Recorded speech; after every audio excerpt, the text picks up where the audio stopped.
اسرائیل اور لبنان کے درمیان جنگ بندی میں توسیع، مدت 3 ہفتوں کے لیے بڑھا دی گئی۔ امریکی صدر کا اعلان، کہا دونوں ملکوں میں امن کے لیے یہ بہترین موقع ہے، لبنان کے امن کے لیے ساتھ مل کر کام کریں گے۔ اسرائیلی وزیر اعظم اور لبنانی صدر کی میزبانی کا منتظر ہوں۔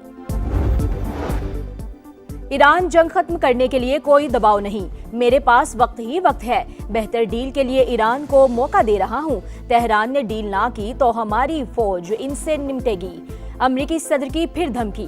میڈیا سے گفتگو میں کہا آبنائے ہرمز پر ہمارا کنٹرول ہے، امریکی بحریہ کی اجازت کے بغیر کوئی جہاز داخل نہیں ہو سکتا، واضح کیا کہ ایران کے خلاف ایٹمی ہتھیار استعمال نہیں کریں گے۔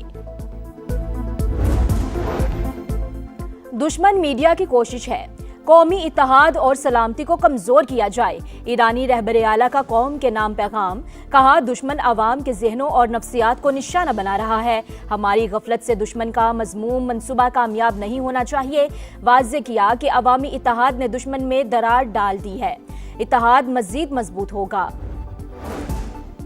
آبنائے ہرمز کی بندش، عالمی منڈی میں تیل کی قیمتوں میں پھر اضافہ، امریکی کروڈ آئل 4.3% اضافے سے $96.98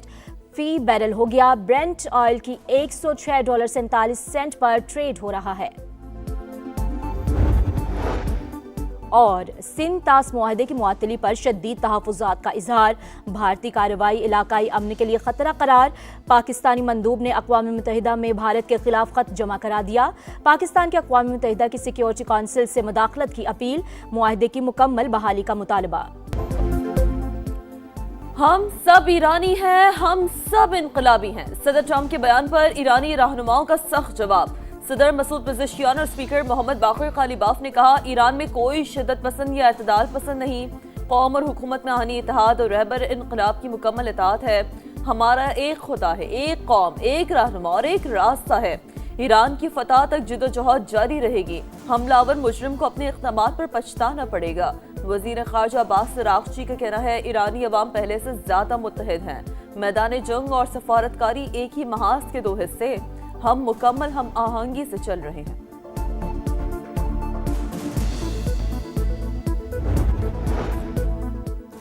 پاسداران انقلاب کی تیز رفتار کشتیاں اور ڈرونز امریکی جہازوں کو تباہ کرنے کے لیے تیار، ایران امریکی بحریہ کے جہازوں کا بے تابی سے منتظر ہے، ایرانی عدلیہ کے سربراہ غلام حسین محسنی کا بیان، کہا امریکی بحری جہاز آبنائے ہرمز کے قریب بھی جانے کی جرت نہیں کرتے، ایران کا دفاعی نظام ایک بار پھر فعال، ایرانی میڈیا کے مطابق تہران کے بعض علاقوں میں فضائی دفاعی نظام متحرک، تاہم وجوہات واضح نہیں۔ ایران اور امریکہ کو دوبارہ مذاکرات کی میز پر بٹھانے کا عزم، وزیر اعظم کی زیر صدارت میں اہم مشاورتی اجلاس، اسلام آباد مذاکرات کے دوسرے مرحلے کے لیے جاری کوششوں کا جائزہ، اسحاق ڈار نے مختلف ممالک کے وزراء خارجہ سے رابطوں پر وزیر اعظم کا اعتماد میں لیا، شہباز شریف نے کہا امید ہے دونوں ملکوں کو بات چیت پر آمادہ کرنے میں کامیاب ہو جائیں گے، پاکستان مشرق وسطی میں پائیدار امن کے لیے سفارتی کوششیں جاری رکھنے کا عزم، وزیر اعظم سے چینی سفیر کی بھی ملاقات، خطے کی صورتحال اور امن کی کوششوں پر بات چیت، چینی سفیر امن و استحکام کے لیے پاکستان کے سفارتی کردار کے معترف۔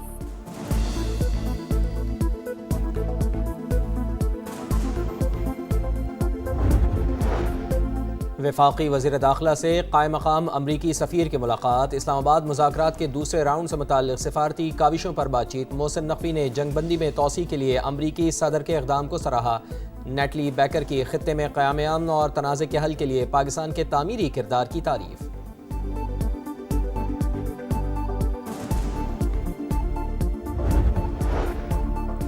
آبنائے ہرمز پر عائد ٹول ٹیکس سے پہلی آمدنی ایران کو حاصل، رقم مرکزی بینک کے اکاؤنٹ میں جمع کرا دی گئی، ایرانی پارلیمنٹ کے نائب اسپیکر حامد رضا کا بیان، امریکی میڈیا کے مطابق ڈپٹی اسپیکر نے اس حوالے سے مزید تفصیلات نہیں بتائیں کہ یہ آمدنی کس سے اور کیسے وصول کی گئی۔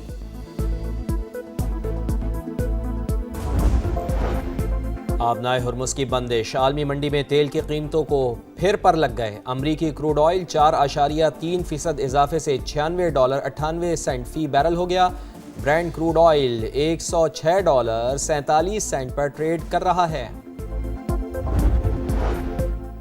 چین بھی امریکہ اور ایران کے درمیان کشیدگی کم کرانے کے لیے متحرک، امریکی میڈیا کے مطابق چین بھرپور کردار ادا کر رہا ہے، بیجنگ نے افریقی ممالک پر دباؤ ڈالنے کا امریکی الزام بھی مسترد کر دیا، امریکہ چین کے اندرونی معاملات میں مداخلت بند کرے، اشتعال انگیز بیانات کسی صورت قبول نہیں کریں گے۔ ترجمان چینی دفتر خارجہ کا سخت رد عمل، کہا امریکہ کو ون چائنا پالیسی کی پاسداری کرنی چاہیے۔ مسلم ممالک کی مسجد اقصی میں اسرائیلی آباد کاروں کے داخلے کی شدید مذمت، پاکستان اور سعودی عرب سمیت 8 ممالک کے وزرائے خارجہ کا مشترکہ بیان جاری۔ اسرائیلی بستیوں کی توسیع اور 30 نئی غیر قانونی بستیوں کی منظوری ناقابل قبول قرار۔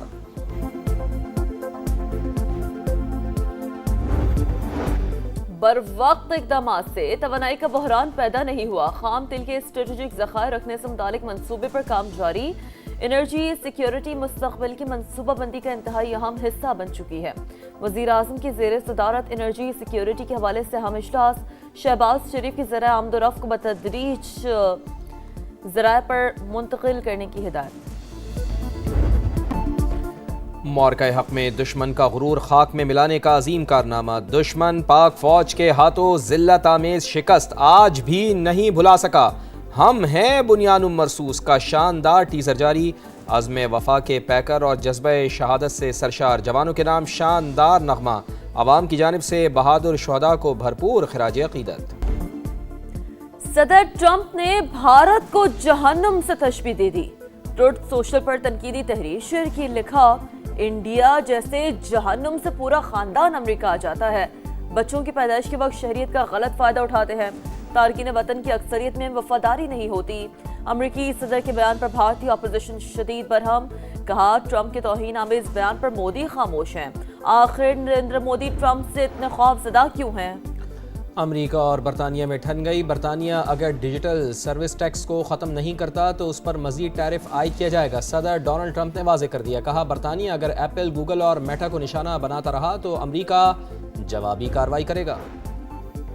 وینزویلا کے صدر کی گرفتاری سے متعلق خفیہ معلومات استعمال کرنے والا امریکی اہلکار گرفتار، امریکی اخبار کے مطابق فوجی اہلکار نے خفیہ معلومات پر آن لائن بیٹنگ کر کے $4 لاکھ کمائے۔ ایلون مسک پاکستانی نوجوانوں کی بنائی گئی اے آئی کمپنی کرسر کو خریدنے کے لیے تیار، اسپیس ایکس نے A I code generation startup Cursor کو $60 ارب میں خریدنے کا معاہدہ کر لیا۔ کمپنی کے شریک بانیوں میں پاکستانی نژاد نوجوان صالح آصف بھی شامل ہیں۔ لاہور کے علاقے اچرا میں 3 بچوں کی قاتل ماں نکلی، خاوند شک کرتا سسرال سے جان چھڑانے کے لیے اپنے بچوں کا قتل کیا، تفتیش کے دوران ملزمہ کا اعتراف جرم، ساری منصوبہ بندی بچوں کی ماں نے ہی کی، بیان دیا، اس کے کردار پر الزام لگایا جاتا تھا، کرائم سین پر ملزمہ کے بیانات میں تضاد تھا، پولیس حکام کی پریس کانفرنس۔